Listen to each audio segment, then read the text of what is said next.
Al inicio del siglo XX, el pueblo mexicano decidió de levantarse en armas en contra del poder del presidente Porfirio Díaz, en un intento de proteger a los trabajadores y terminar contra estas constantes injusticias laborales, económicas, políticas y sociales. Un sinfín de injusticias para aquellos que trabajaban la tierra y el ganado y que a cambio no obtenían ni siquiera derechos laborales básicos. Un gobierno cuya única prioridad era el crecimiento económico de las altas clases sociales y la validación de otras naciones primermundistas. Y una sociedad donde tu clase social te definiría por el resto de tus días. En este ensayo hablaré sobre el clasismo en la sociedad mexicana y su relación con el porfiriato. Como ya conocemos, la revolución comienza por el inmenso número de injusticias hacia la clase trabajadora en México, y esto parecía que nunca acabaría, ya que el presidente Porfirio Díaz llevaba 35 años en el poder, etapa que conocemos como el porfiriato. Durante estos años había diferencias inmensas entre las clases sociales, y claro, las personas de clase más baja eran quienes más batallaban. El 80% de la población tenía un trabajo rural, por ende un salario sumamente bajo. Sigue existiendo un sistema feudal donde los patrones muchas veces tenían amenazados a sus trabajadores con deudas falsas y los tenían trabajando de manera gratuita o por la cantidad de dinero más mínima que pudieran pagarles. Y esto hubiera podido durar toda la vida, si no es que hasta el año 1906 comenzaron diferentes huelgas y movimientos de la clase obrera para rebelarse contra este sistema. Existió una desesperación inmensa y totalmente válida de parte de los trabajadores de exigir una vida digna, un salario justo y un trato de respeto. Sin embargo, aún no eran suficientes voces según el gobierno como para ser escuchados. Y en una de estas huelgas, que fue la más famosa, la huelga de Cananea, movilizada por los hermanos Flores Magón, fueron reprimidos de forma violenta por policías americanos y mexicanos, y lo cual fue un claro ejemplo del terrible sistema policial en ambos países y del lugar que tenía la clase obrera durante este periodo. Las clases bajas, lamentablemente, nunca han sido prioridad del gobierno y durante el porfiriato era aún más notable esta diferencia. Mientras la clase obrera trabajaba por horas y horas sin paga, los más ricos hacían constantemente viajes a Europa y se vestían de las prendas más finas. La clase baja era constantemente humillada en las calles, escupida, golpeada por sus patrones e insultada. Y lo peor del caso es que el presidente, quien debería de proteger al pueblo, no hacía absolutamente nada por aquellos en una situación socioeconómica que no brindara poder y dinero al país. Dependiendo de la clase social de la persona a la que le preguntes, te puede decir que el porfiriato fue lo mejor que le pasó a México o lo peor. Y justo esto es lo que fue el porfiriato para la sociedad mexicana. Las clases altas gozaban avances tecnológicos como el ferrocarril, las líneas de telégrafo y algunas líneas telefónicas, los productos importados de los países europeos. El orden y el progreso era solo para aquellos que podían pagarlo. Además de estos avances tecnológicos, también se establecieron las relaciones diplomáticas con Francia, Inglaterra, España y Estados Unidos, ya que el país se encontraba en la situación económica más alta en la que ha estado. Algunos periodistas le llamaban a México la Francia de América por su urbanización y crecimiento cultural parecido al de dicho país. El arte, el cine, la música y el teatro crecieron exponencialmente durante esta época y era solamente la gente rica quien se podía adentrar a estos nuevos conocimientos y culturas. Tenían la oportunidad de viajar a estos países, aprender nuevos idiomas e incluso de adoptar las personalidades de aquellas elegantes personas francesas. Y mientras para la élite mexicana el porfiriato era lo mejor que le había pasado, el pueblo trabajador, que conformaba una parte bastante grande de la población, sufría hambre. Los empleados eran explotados, se podría decir que esclavizados incluso.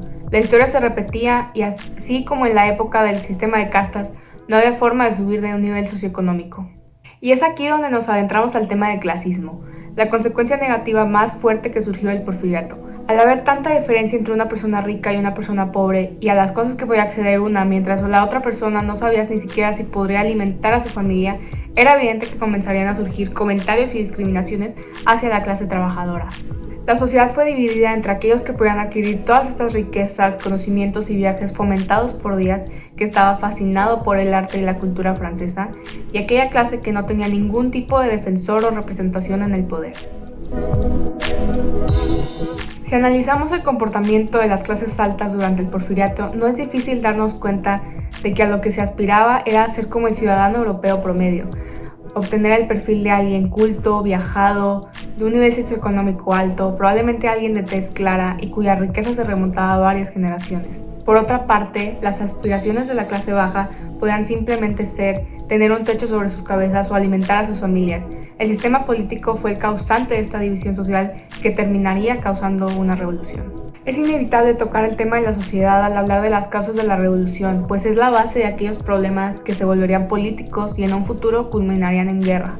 Estos sucesos crean una cadena de otros sucesos mucho más graves. Comienza existiendo divisiones entre las personas de diferentes clases. Esto evita que la clase baja se mezcle con la clase alta, por ende no hay las mismas oportunidades de trabajo. Si no hay trabajo, la clase alta comienza a tomar esta oportunidad y se aprovecha de las personas vulnerables económicamente.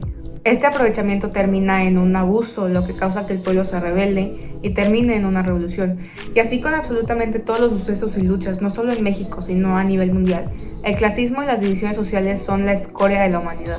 Hoy en día podemos observar que estas diferencias siguen. La clase alta sigue poniendo a Porfirio Díaz en un altar y le agradece todos los avances tecnológicos y económicos que surgieron durante su dictadura, mientras que el resto de la población lo ve por lo que es, el causante de lo que podemos considerar un genocidio, ya que murieron más de 1 millón de personas durante esta revolución, una persona egoísta y desinteresada por las condiciones de vida de la mayor parte de su población.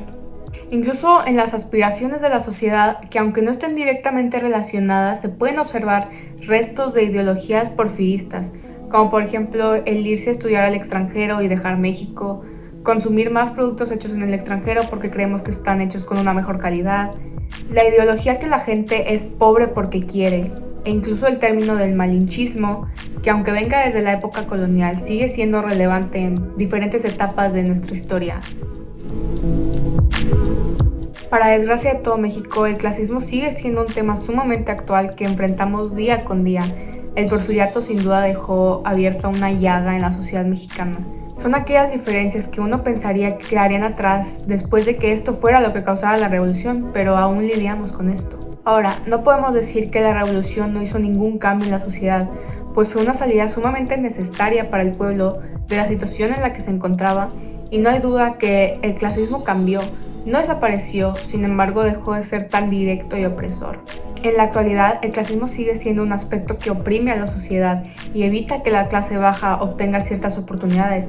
Sin embargo, ya no es imposible. Es importante ver que sí podemos avanzar como sociedad mexicana, y aún con el impacto de la cultura europea durante el porfiriato y la elitización del arte y la cultura que sigue existiendo, el clasismo se ha podido reducir a un nivel bastante grande.